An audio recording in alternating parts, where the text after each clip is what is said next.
ప్రియమైన సహోదరి సహోదరులకు ప్రభు పేట వందనాలు శుభములు తెలియజేస్తున్నాను. మీరందరూ బాగున్నారా? మీ అందరి గురించి ప్రార్థన చేస్తూ వస్తున్నాము. మీరు ఎవరైనా కొత్తగా ఛానల్ చూస్తున్నట్లయితే దయచేసి సబ్స్క్రైబ్ చేసుకోండి. అదేవిధంగా ఇతరులకు కూడా తెలియచేయండి. ఈరోజు మనం దేవుని వాక్యం నుంచి నేనైతే నీ కృప యందు నమ్మిక ఉంచి ఉన్నాను. రెఫరెన్స్ కీర్తన గ్రంథము 13వ అధ్యాయం 5వ వచనంలో రాయబడి ఉన్నది. కాబట్టి మనం ఈరోజు కృప గురించి మనం చూసుకుంటాము.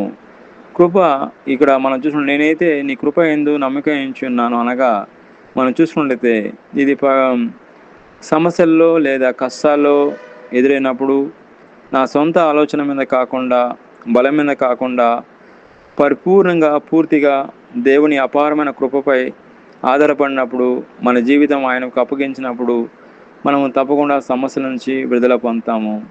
కాబట్టి నేనేమైనానో అది దేవుని కృప యందు నమ్మకం ఉంచి ఉన్నాను.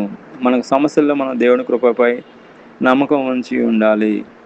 అదేవిధంగా మనం చూసుకున్నట్లయితే కీర్తన గ్రంథము 31వ అధ్యాయము 16వ వచనంలో మనం చూసుకున్నట్లయితే నీ కృపను బట్టి నీ సేవకుని రక్షించము. ఆయనే అండి మనం రక్షించేది, ఆయనే మనల్ని కాపాడేది, ఆయనే మనల్ని సమస్య నుంచి విడిపించేది. అదేవిధంగా మనం చూసుకున్నట్లయితే దేవుని వాక్యాల నుంచి ఎన్ని కష్టాలు వచ్చినా, శ్రమలు వచ్చినా, ఇబ్బందులు వచ్చినా మనం మాత్రము దేవుని అపారమైన కృపపై సంపూర్ణంగా పరిపూర్ణంగా నమ్మకం ఉంచాలి.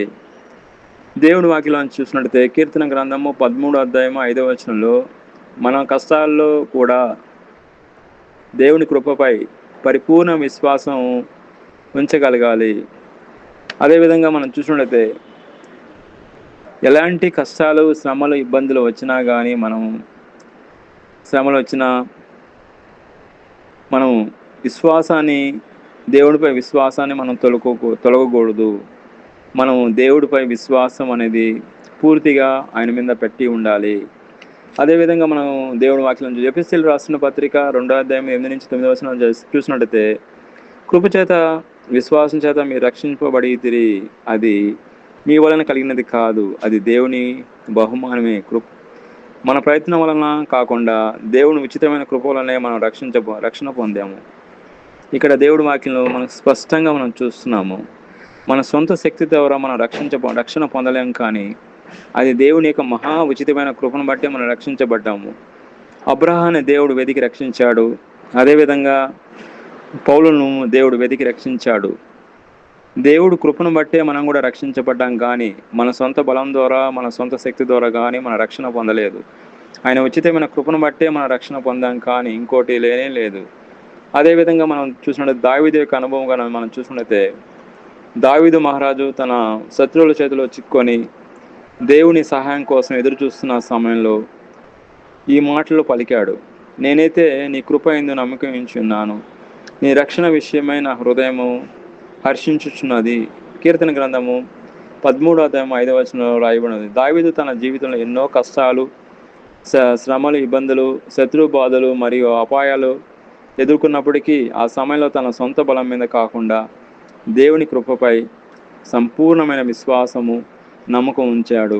కాబట్టి మనం కూడా మన కష్టాల్లో, బాధలు, ఇబ్బందులు దావీదు వలె మనం దేవుడిపై నమ్మకం ఉంచితే, దేవుడి మీద ఆధారపడితే దేవుడు తప్పకుండా మనకు విడుదల ఇస్తాడు.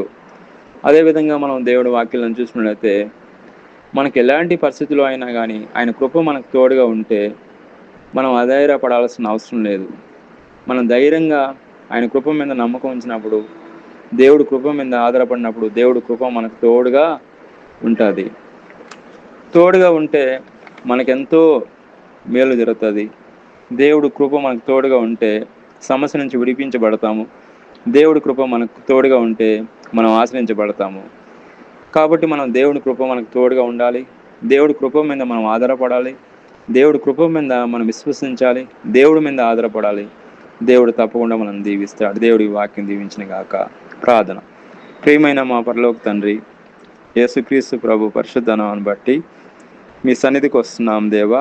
ఈ ఉదయకాలన ప్రత్యేకంగా ఈ సమయంలో నాయన కృప గురించి మాతో మాట్లాడిన విధానం బట్టి మీకు స్తోత్రం. మీ కృప ఏంది మేము నమ్మకం ఉంచాం ఆయన. మీ కృపను బట్టి మాకున్న సమస్య నుంచి విడిపించండి, గొప్ప చేయమని ప్రభువైన యేసుక్రీస్తు నామములో ప్రార్థన చేస్తున్నాం తండ్రి. ఆమేన్.